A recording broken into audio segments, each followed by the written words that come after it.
Welcome to Roll Credits, where movie lovers get the trivia they didn't know they needed. Quick note, this podcast was created with the help of AI tools. While we do our very best to keep things accurate and fun, there may occasionally be errors or maybe some outdated info. So double check if you're quoting us in the Senate and enjoy the show.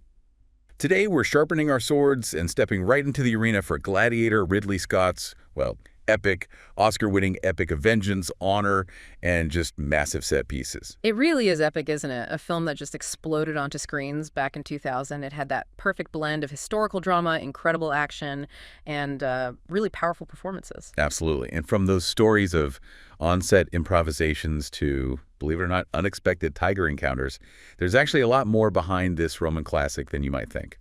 So let's dig in. Sounds good. Okay, so first, maybe just a quick refresher for anyone who hasn't seen it in a while, or maybe hasn't seen it at all. Spoiler-free, of course. Right. So at its core, Gladiator is about Maximus Decimus Meridius.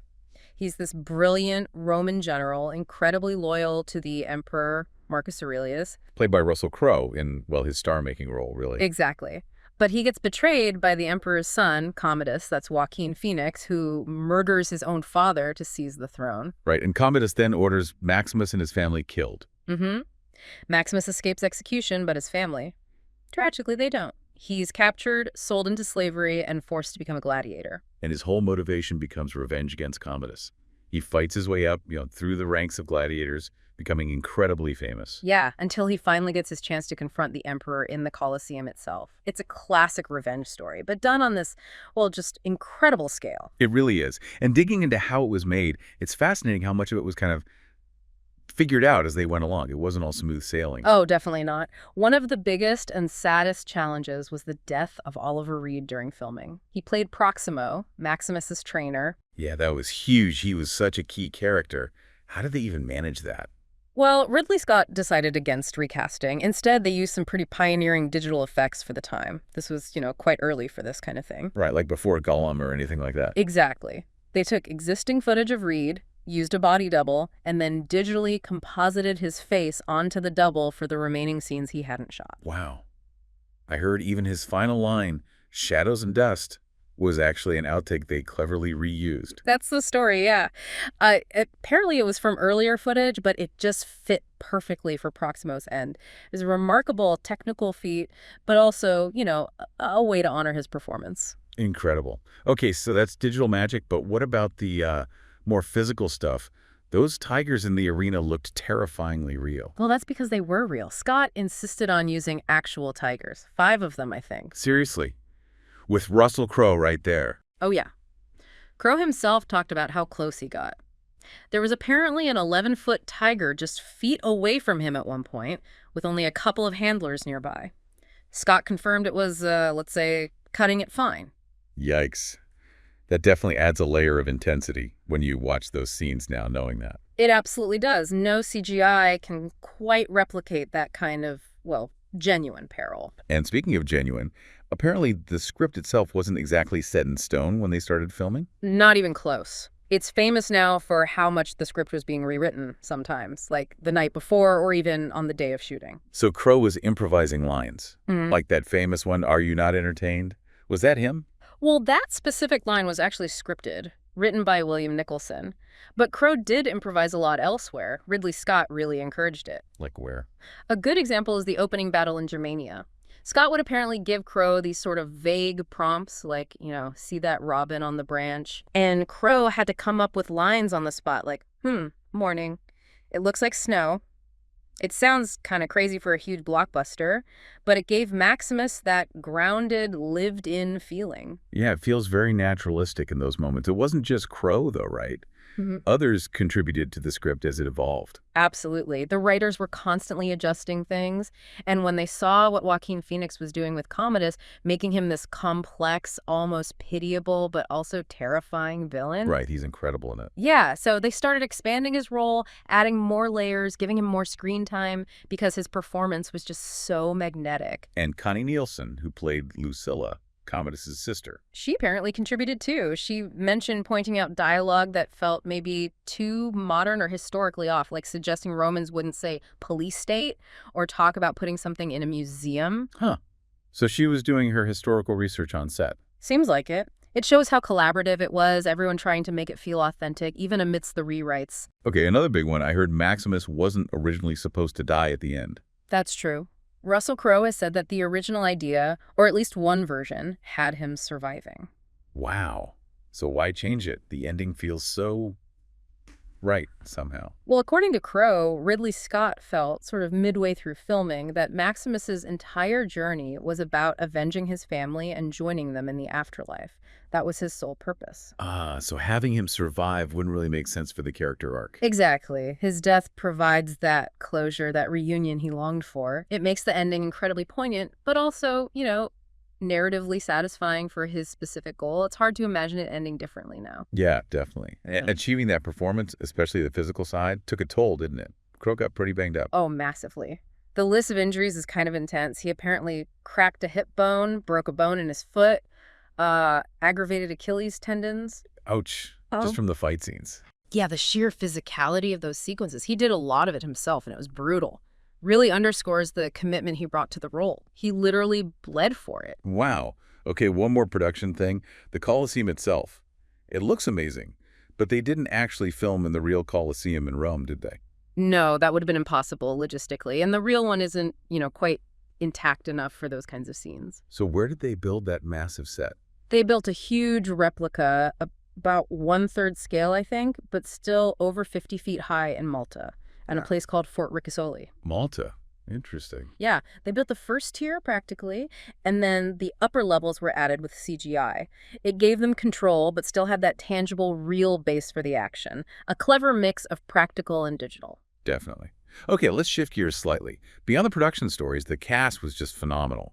We mentioned Crowe and Phoenix. Just brilliant. Crowe winning Best Actor, Phoenix getting nominated. But you also had legends like Richard Harris as Marcus Aurelius. Such gravitas. His scenes with Crowe are fantastic. And Oliver Reed as Proximo, despite, the tragedy, he's unforgettable. Absolutely. That grizzled, world-weary mentor figure. His performance, even incomplete, is incredibly powerful. It's a really strong ensemble all around. And then there's the music. Hans Zimmer's score is, well, it's iconic, isn't it? Oh, completely. It was a huge moment for Zimmer. He was already big, but Gladiator took him to another level. The score is so bold, so unique. It mixes the epic orchestral sound with something else. What is that? Right. He blended the orchestra with electronics, world music elements like the duduk, played by Jovan Gasparian, and crucially, his collaboration with Lisa Gerrard. Ah, yes. Her voice is unforgettable. Totally. Her compositions and those haunting, reverb-heavy vocals became synonymous with the film. It wasn't just Zimmer's score. Their collaboration created this entirely new soundscape. Zimmer himself said she was way more than just a soloist. You can definitely hear its influence, like in Pirates of the Caribbean later. For sure. Gladiator was kind of a turning point for Zimmer's style and for film scores in general in the 2000s. That blend of sounds, Gerrard's vocals, it was imitated a lot. So the film looked amazing, sounded amazing, had great performances. It's no surprise it did well at the Oscars, right? Right. It was nominated for 12 Academy Awards, which is huge. And it won 5. Including the big one, Best Picture. Yep, Best Picture. Also, Best Actor for Crowe, Best Costume Design, Best Sound, and Best Visual Effects. A major haul. But there was something unusual about its Best Picture win, wasn't there? Yeah, this is kind of an interesting bit of Oscar trivia. It won Best Picture, but Ridley Scott didn't win Best Director. Oh, who won that year? Steven Soderbergh won for Traffic. And Gladiator also didn't win for Best Screenplay. Huh. Is that common? Actually, no, it's quite rare. At the time, it broke a 51-year streak. Yeah. The last film to win Best Picture without winning either director or screenplay was All the King's Men back in 1949. Wow. So the Academy loved the film overall, but maybe not Scott's direction or the script specifically as much as other films that year. That's one way to interpret it. It suggests the sheer power of the film's impact, the performances, the visuals, the music, the whole package carried it to Best Picture, even without those key category wins. It was just undeniably the biggest film of 2000, and a massive box office success, too, over $500 million worldwide. Which leads nicely into its legacy. What impact did Gladiator have on movies after it? Oh, a massive impact. It almost single-handedly brought back the historical epic or the sword and sandal genre, which had been pretty much dead for decades. Right, you didn't see many big Roman or Greek epics before it for a long time. Exactly. After Gladiator's success, suddenly studios were greenlighting films like Troy, Alexander, Kingdom of Heaven, another Ridley Scott one, 300. Even TV shows maybe, like Rome or Game of Thrones. Absolutely. Gladiator showed there was a huge audience for that blend of historical settings, large-scale action, political intrigue, and pretty brutal violence, honestly. It set a new template. And its cultural footprint goes beyond just influencing other movies, right? The quotes. Oh, the quotes are legendary. Are you not entertained? What we do in life echoes in eternity, strength and honor. You still hear them referenced constantly. Yeah, they really stuck around. And the music, as we said. That Lisa Gerrard vocal style especially popped up in so many scores afterwards. It became almost a shorthand for epic or tragic emotion in the 2000s. So it was hugely influential. But how historically accurate was it? We touched on Connie Nielsen trying to keep the dialogue right, but what about the bigger picture? Yeah, well, like most historical epics, it definitely takes liberties for dramatic effect. The biggest one is probably Maximus himself. He wasn't a real person. Nope. Completely fictional. There was no famous general under Marcus Aurelius who became a gladiator and challenged Commodus like that. Okay, what else? Well, Marcus Aurelius wasn't murdered by Commodus. He most likely died from the plague. Commodus did become emperor, and he was known to fight as a gladiator, which was scandalous, but the circumstances in the film are largely fabricated. What about the thumbs-down gesture to decide a gladiator's fate? That's another one that's probably more myth than reality, or at least misrepresented. Historians debate the exact signals, but the simple thumbs-up-down, as shown in the movie, likely comes more from a 19th century painting than actual Roman practice. It looked good on film, though. It sure did. So it's inspired by history, but definitely not a documentary. Exactly. It captures a certain feeling of Rome, the spectacle, the brutality, the politics, but it uses fictional characters and plot points to tell its specific story about honor, vengeance, and freedom.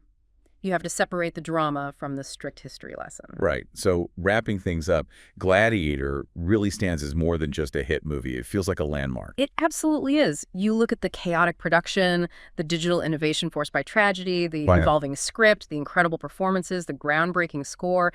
It all somehow came together to create this incredibly powerful, enduring film. It showed how ambitious filmmaking, even with bumps along the road, can really connect with audiences and even revive a whole genre. Definitely. It proves that vision and talent can overcome incredible obstacles to make something that, well, echoes in eternity, you could say. Huh. Nicely put. So maybe a final thought for you to consider. Beyond the action, beyond the revenge plot, what is it about Gladiator that still resonates so strongly? What deep human themes about power, sacrifice, maybe the fight for freedom does its enduring appeal tap into? Something to think about. And that wraps our time in the Colosseum for today. If you were entertained, and we really hope you were, please subscribe to Roll Credits and maybe share the show with your fellow film gladiators. We'll be back soon with more movie stories that fight their way into history. Strength and honor.